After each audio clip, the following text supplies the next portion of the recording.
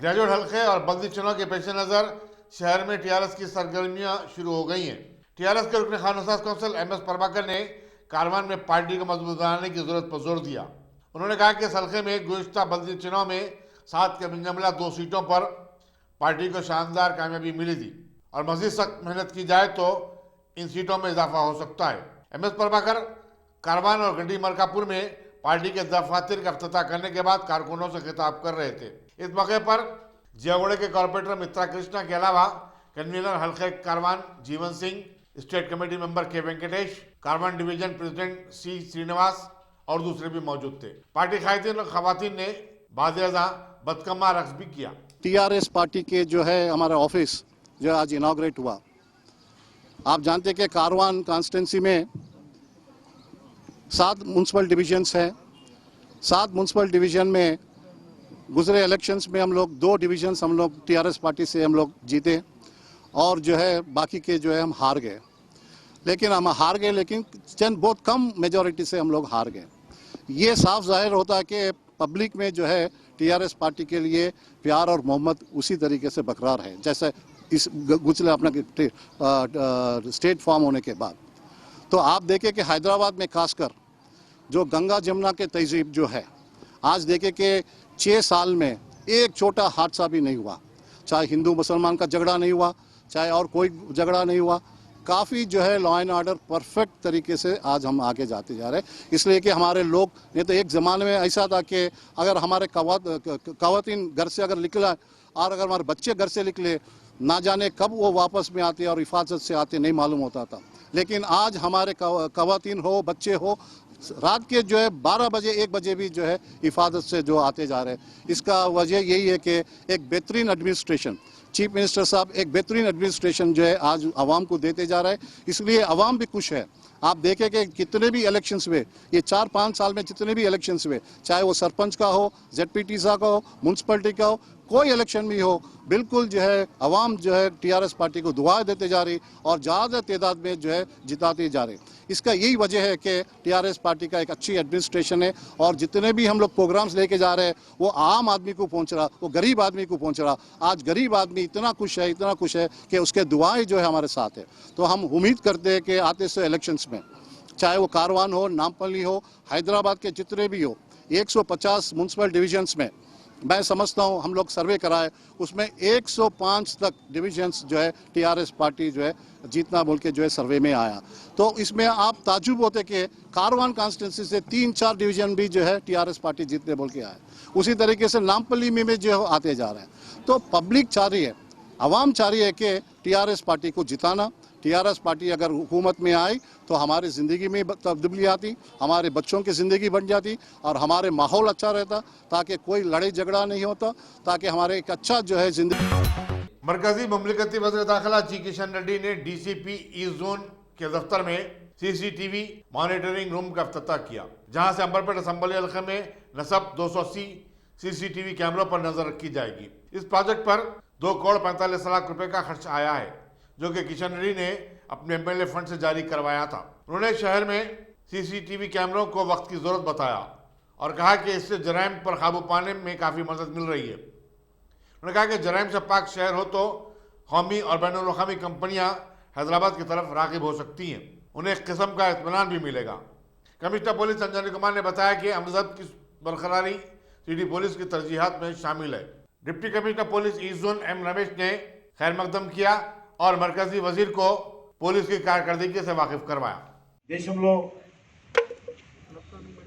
మన హైదరాబాద్ నగరంతో సహా జనాభా విస్తరణ, జనాభా పెరుగుదల అత్యంత వేగవంతంగా జరుగుతూ ఉంది. పట్టణీకరణ అంటే గ్రామాల నుంచి పెద్ద ఎత్తున ప్రజలు పట్టణాలకు వలస వస్తూ ఉన్నారు. అనేక కారణాల కారణంగా ఉపాధి అవకాశాలు కానీ లేక ఇతర అనేక కారణాల కారణంగా పట్టణీకరణ పెరుగుతుండడంతో పట్టణాలలో తీవ్రమైనటువంటి ఒత్తిడి అనేక రకాల ఉద్యోగాలకు సంబంధించి కావచ్చు, లేక ఇతర ట్రాఫిక్ సంబంధించి కావచ్చు, మౌలిక వసతుల విషయంలో కావచ్చు, చాలా ఒత్తిడి పట్టణాలలో దేశంలో పెరుగుతూ ఉంది. దీని కారణంగా ప్రజలు పెరుగుతూ ఉన్నారు. అందులో అనేక రకరకాల మనస్తత్వాలు ఉంటాయి, అనేక రకాల మానసికమైనటువంటి ఒత్తిడులు ఉంటాయి. ఈ నేపథ్యంలో నేరాలు కూడా అదే స్థాయిలో పెరుగుతున్నటువంటి విషయాన్ని కూడా మనం గుర్తుపెట్టుకోవాలి. मजलिस के रुकन असम्बली अहमद पाशा खादरी ने आज रैन बाजार डिवीजन के मुख्तलिफ इलाकों का दौरा किया और अवामी मसाइल से वाकिफियत हासिल की। उनके दौरे का आगाज अलसफा डायरी से शुरू हुआ, जो इमाम बाड़ा पर अख्ताम को पहुंचा। इस दौरे में मकामी corporator Wajid Ali Khan, Mohammed Murtaza Ali, managing director Alsafa dairy Mohammed Usman Ali, उनके फर्जंद मोहम्मद रहमान और दूसरे मजलिसी कारकुन भी थे। बोराबंडा और उसके आसपास के इलाकों में आज दोबारा ज़लज़ले के झटके महसूस किए गए, जिसके बाद यहाँ रहने वालों में खौफ व हिरास की लहर दौड़ गई। लोग मारे परेशानी के अपने अपने घरों से बाहर निकल पड़े। नेशनल जियोफिजिकल रिसर्च इंस्टीट्यूट की टीम ने जो इलाके का दौरा कर रही थी, ज़लज़ले की शिद्दत रिचर्ड स्केल पर 0.8 बताई है। इन अहदेदारों ने बाज़ मकामात पर सेम्सोग्राफिक मशीन नस्ब किए हैं। जुमे की रात को भी इस इलाके में एक गरजदार आवाज़ सुनाई देने के बाद इलाके में एक किस्म की दहशत फैल गई थी। गौतम राव ने आज सदर बीजेपी हैदराबाद डिस्ट्रिक्ट के ओहदे का जायजा हासिल कर लिया। इस मौके पर मरकजी ममलिकती वज़ीर दाखिला जी किशन रेड्डी, साबिक़ सदर रियासती बीजेपी डॉक्टर के लक्ष्मण, साबिक़ रुकन असम्बली चंचला रामचंदर और दूसरे भी मौजूद थे। किशन रेड्डी ने हैदराबाद में बीजेपी को मज़ीद मजबूत और फाल बनाने की जरूरत पर जोर दिया। उन्होंने कहा कि हैदराबाद और आसपास के इलाकों में बीजेपी का काफ़ी असर है और उसे आने वाले बल्दी इंतखाबात में शानदार कामयाबी मिलेगी। बहरे बंगाल में हवा के दबाव में कमी के पेश नज़र महकमा मौसमियात ने रियासत में आइंदा 3 दिन के दौरान भारी बारिश की पेशकशी की है। ज़रा के मुताबिक आदिलाबाद और निर्मल को छोड़कर जहां जारिया साल अलर्ट तरतीब 10 और 14% कम बारिश हुई, तमाम अजला में ज़बरदस्त बारिश और फाजिल बारिश रिकॉर्ड की गई। रियासती हुकूमत ने गांधी जयंती की मुनासिबत से रियासत की जेलों में महबूस 28 कैदियों को नेक चलने की बुनियाद पर रिहा कर दिया। इनमें 15 मर्द और 13 खवातीन शामिल हैं। दरअसल उन्हें यौम आज़ादी के मौके पर रिहा किया जाने वाला था, लेकिन बाज़ फनी मसाइल की बिना पर उनकी रिहाई गांधी जयंती तक मौखर कर दी गई थी। कस्टम्स को काम नहीं कर रहा था। हैदराबाद के राजीव गांधी इंटरनेशनल एयरपोर्ट पर एक कार्गो तैयारे से मुंबई को भेजे जाने वाले 9.4 करोड़ रुपये मालियती सोने और हीरे जवाहरात को जब्त किया। अहदेदारों ने बताया कि बिना किसी दस्तावेजात के ये तलाई कीमती अशिया मुंबई भेजी जा रही थी। 21 किलो सोना बिस्किट की शक्ल में था। समझा जाता है कि खलीजी ममालिक से यह सोना लाकर डोमेस्टिक कार्गो के जरिए मुंबई को मुंतकिल किया जा रहा था। इस वाक़े में मुलविस अफराद का पता चलाने की कोशिश की जा रही है। मियाँपुर में ट्रैफिक के एक अलमनाक हादसे में 2 तुलबा उस वक्त हलाक हो गए जब उनकी बाइक को एक तेज रफ्तार लारी ने पीछे से टक्कर दे दी। पुलिस के मुताबिक स्वाति और श्रीनिवास डी-सेट का इम्तिहान लिखने जा रहे थे कि यह हादसा मदीना गुड़े में साउथ इंडिया शॉपिंग मॉल के पास पेश आया। पुलिस ने दोनों की लाशों को पोस्टमार्टम के लिए रवाना कर दिया और आगे की तहकीकात में मसरूफ है। ज़राई ख़वानीन के खिलाफ एहतजाज में शिद्दत पैदा करते हुए कांग्रेस ने आज पंजाब के ज़िले मोगा में जलसे का इनेकाद अमल में लाया। साबिक़ सदर कांग्रेस राहुल गांधी ने सवाल किया कि अगर हुकूमत के बनाए गए 3 ख़वानीन किसानों के मफाद में हैं तो फिर वो सड़कों पर क्यों उतर आए हैं। उन्होंने ऐलान किया कि अगर कांग्रेस दोबारा बरसतर आ जाए तो वो इन ख़वानीन को वापस ले लेगी। उन्होंने कोरोना वायरस के चलते और मुल्क के बदतरीन हालात के दौरान बड़ी उजलत में इस कानून साजी पर भी सवाल उठाए। उन्होंने पूछा कि वज़ीर-ए-आज़म ने इन बिलों पर लोकसभा और राज्यसभा में मबाहिस क्यों नहीं करवाए। राहुल गांधी ने रियासत भर में ट्रैक्टर रैलियों का आज से आगाज भी किया जो मंगल तक जारी रहेंगी। वो खुद भी ट्रैक्टर में सवार होकर मोगा पहुंचे थे। पंजाब के चीफ मिनिस्टर अमरिंदर सिंह, वजीर फाइनेंस मनप्रीत सिंह बादल, रियासती कांग्रेस के सदर सुनील झाकर, पंजाब पार्टी के इंचार्ज हरीश रावत के अलावा साबिक वजीर नवजीवत सिंह सिंधु भी इस जलसे में मौजूद थे। और जिस परिवार की बेटी को मारा गया उनको अपने घर के अंदर बंद कर दिया गया। डीएम ने उनको धमकाया, चीफ मिनिस्टर ने धमकाया। यह है हिंदुस्तान की हालत। जो अपराध करता है उसके खिलाफ कुछ नहीं होता और जो मारा जाता है, कुचला जाता है, दबाया जाता है, उसके खिलाफ कार्रवाई होती है। मैं आपसे पूछना चाहता हूं, कोविड के समय इन 3 कानूनों को लागू करने की क्या जरूरत थी? क्या जल्दी थी? ठीक है, आपको कानून लागू करने थे तो लोकसभा राज्यसभा में बातचीत करते। प्रधानमंत्री कहते हैं कि किसानों के लिए कानून बनाए जा रहे हैं, तो अगर किसानों के लिए कानून बनाए जा रहे हैं तो फिर आपने लोकसभा में, राज्यसभा में खुल के बातचीत क्यों नहीं की?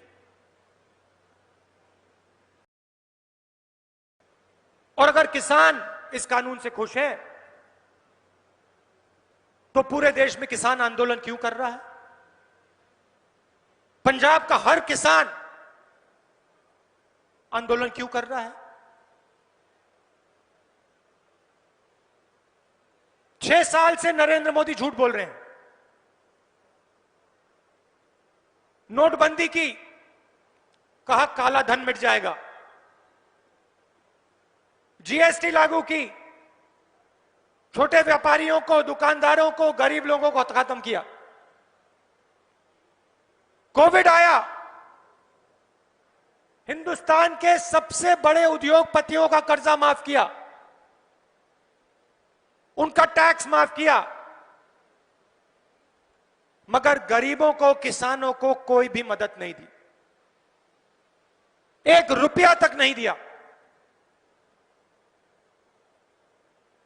देखिए भाइयों और बहनों, किसानों, मामला पैसे का है। मामला पैसे का है और आपकी जमीन का है। और मैं इसको 7-8 साल से देख रहा हूं। Top selection computers. अगर आप टेक्नोलॉजी के दौर में रहते हुए टेक्नोलॉजी से दूर हैं तो सोचिए मत, आइए एक बार खिदमत का मौका दीजिए। हमारे यहाँ branded computers Dell, HP, Lenovo, laptop accessories उम्दा क्वालिटी निहायती वाजबी दाम पर दस्तयाब है। स्कूल, कॉलेज, कॉर्पोरेट, ऑफिस वगैरह में बल्क क्वांटिटी में सप्लाई की जाती है। इसके साथ साथ हमारे यहाँ माहिर टेक्नीशियंस की निगरानी में रिपेयर की सहूलत भी मौजूद है। अगर आप अपने घर, दुकान, सोसाइटी, स्कूल वगैरह को सेफ और क्राइम फ्री बनाना चाहते हो तो इंस्टॉल कीजिए CCTV कैमरा जो HD क्लियरिटी के साथ दस्तयाब है। गुज़िश्ता 10 साल से मुल्क भर में अपनी इन तमाम खिदमात को जारी रखते हुए आपके एतमाद को बरकरार रखने वाला नाम top selection computers, Vijayanagar colony beside Riyan hotel Hyderabad. Director Syed Rashid Ali. Phone 9849715954। Top